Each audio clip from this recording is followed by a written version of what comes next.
I just got to tell you this. Everything in your life that you refuse to kill carries the potential to multiply. Everything in your life you refuse to kill, you give permission to linger, to continue, to advance, to increase. And there are some things in all of our lives that we've got to kill. There are some things that we cannot afford to leave unaddressed. The Apostle Paul talks to Timothy in 2 Timothy, and he says God has not given us a spirit of fear, but of power, love, and a sound mind. And so we have the capacity to address some of these things that we know ought to be dealt with and killed. Now, let me give you an example, right? Some of us have started new workout plans and diet plans as a result of the beginning of this new year. And many of us know that I can't stop, because if I stop, then I know that I am not going to get back on. I'm not going to continue. Well, likewise, if we take that same example and say, okay, well, a person who stops, right? They have to address not getting back on the saddle.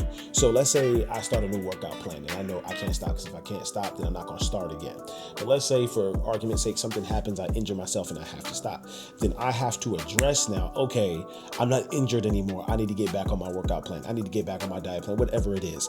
But everything you don't kill, everything you don't stop, everything you don't nip in the bud, everything you don't address, you give the permission to continue, to increase, to become stronger. And that goes for everything in our lives: behaviors, attitudes. So things like jealousy, things like laziness and excuse making and complaining. Everything you don't kill has the potential to multiply. Everything you don't kill, you give the permission to continue and increase. And so if you don't deal with anger, if you don't deal with jealousy, if you don't deal with self-centeredness, if you don't even deal with depression and things of that nature, you give it the permission to stay. And not only do you give it the permission to stay and remain unchanged, you give it the permission to continue to grow stronger. And as it grows stronger, it will become harder and harder and harder to deal with. And I know a lot of times we like to say, well, so-and-so is dealing with demons. No, some of us are dealing with a lack of discipline.